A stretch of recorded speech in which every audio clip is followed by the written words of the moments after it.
برادر تم ہمارا مہمان ہے، ہم نہیں چاہتا کہ تم لڑے۔ تم نیچے اپنا بیوی اور بچہ لوگ کے پاس جاؤ، لیکن تمہارا یہ گن ہمارا بہت مدد کر سکتا ہے۔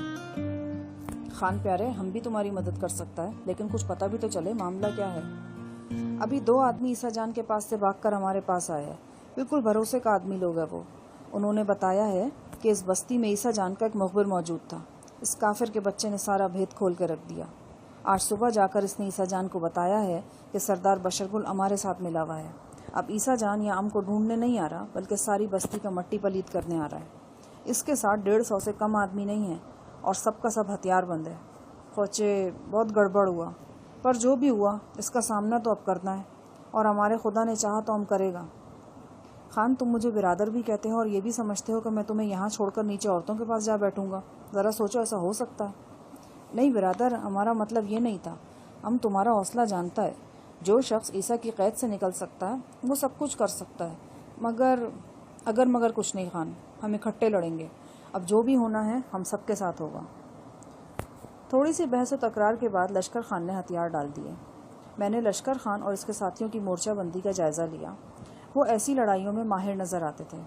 ہر شخص اپنی مناسب ترین پوزیشن پر موجود تھا۔ لشکر خان کے ساتھیوں کے دائیں بائیں پابندوں کے مسلح آدمی تھے۔ ان سب کے چہرے تمتما رہے تھے اور وہ مرنے پر آمادہ نظر آتے تھے۔ یہ سب لوگ قریباً 200 گز طویل محاذ پر پھیلے ہوئے تھے، اور یہی وہ ڈھلان تھی جہاں سے بستی میں داخل ہوا جا سکتا تھا۔ میں نے لشکر خان سے پوچھا، اگر وہ لوگ چکر کاٹ کر دوسری طرف پہنچ گئے اور اوپر سے بستی پر فائر کرنے لگے تو؟ کچھ نہیں ہوگا، ایک بھی دور مار رائفل نہیں ہے ان لوگوں کے پاس۔ ویسے بھی بستی کا لوگ خیمے چھوڑ کر جھوپڑیوں میں چلا گیا، اوپر سے گولی چلے گا بھی تو جھوپڑے میں بیٹھا ہوا لوگ خیریت سے رہے گا۔ بالکل پکے مکان کے مافق ہیں یہ جھوپڑے۔ لشکر خان کی بات بالکل ٹھیک تھی۔ جھوپڑیوں کی دیواروں کو سرخ مٹی کا لیپ کر دیا گیا تھا، چھت پر بھی مٹی کی موٹی تہ موجود تھی۔ ایسے میں ان پر فائرنگ کے اثر انداز ہونے کا امکان کم ہی تھا۔ لشکر خان کے مشورے سے میں بھی ایک صف میں شامل ہو گیا۔ ایک پتھر کی اوٹ میں آسن جما کر میں نے سب مشین گن کو پوزیشن میں کیا اور آنے والے لمحوں کا انتظار کرنے لگا۔ لمحے جو سنسنی خیز تھے، جو مہربان ہو سکتے تھے اور نامہربان بھی، دھماکہ خیز بھی اور پرسکون بھی، اچھے بھی اور برے بھی۔ قریباً 10 منٹ بعد میں نے پہلی مرتبہ حملہ آوروں کے گھوڑوں کی ٹاپیں سنی۔ پھر قریباً 15 منٹ بعد بستی کے نوا میں پہلی گولی چلی۔ یہ ایک پرجوش تجربہ تھا، لیکن اس کے ساتھ ساتھ ایک طرح کی فکر مندی بھی دل و دماغ کو گھیرے میں لیے ہوئے تھی۔ اگر عیسیٰ اور شنکر وغیرہ اس لڑائی میں کامیاب ہو جاتے تو بستی اور اس بستی کے مکینوں پر قیامت گزر جانا تھی، اور بستی کے مکینوں میں اس وقت نجو، نبیلہ، نامعلوم بچہ اور میں بھی شامل تھے۔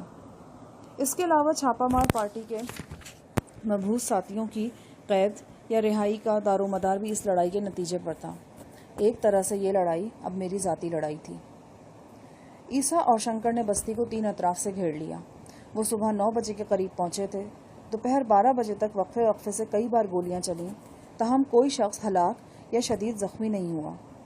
دوپہر تک حملہ آور اس نتیجے پر پہنچ گئے کہ وہ صرف شمالی رخ سے ہی بستی میں داخل ہو سکتے ہیں، اور یہی وہ سمت ہے جہاں انہیں شدید مزاحمت کا سامنا کرنا پڑے گا۔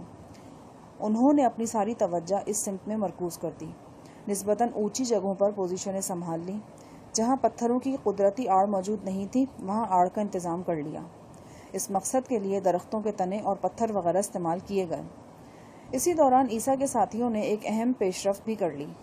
وہ بڑی ہوشیاری سے اس چشمے پر قابض ہو گئے جس سے بستی کو پانی فراہم ہوتا تھا۔ جیسا کہ بعد میں معلوم ہوا، عیسیٰ جان وغیرہ کو چشمے کی طرف متوجہ کرنے والا وہی مخبر تھا جو اس سے پہلے اپنے سردار بشر گل کو اس معاملے میں ملوث کر چکا تھا۔ وہ جانتا تھا کہ بستی کی ساری آبادی اس چشمے سے پانی حاصل کرتی ہے، اور اگر انہیں پانی سے محروم کر دیا گیا تو وہ سخت مشکل میں پڑ جائیں گے۔ اس مشورے پر شنکر نے 15-20 افراد کے ساتھ مل کر تیزی سے کارروائی کی اور 2 افراد کو قتل کر کے چشمے پر قبضہ کر لیا۔ بستی کا محاصرہ کیے 4 روز ہو چکے تھے۔ وقفے سے گولیاں بھی چل رہی تھیں۔ تیسرے روز رات کے وقت عیسیٰ جان کے کچھ جوشیلے ساتھیوں نے اچانک ہلہ بول کر بستی میں گھسنے کی کوشش کی۔ لشکر خان اور اس کے ساتھی غافل نہیں تھے، انہوں نے فی الفور جوابی کارروائی کی۔ اس جھڑپ میں نے بھی اپنا کردار ادا کیا۔ اس لڑائی میں لشکر خان کا ایک ساتھی شدید زخمی ہوا اور تھوڑی دیر میں چل بسا۔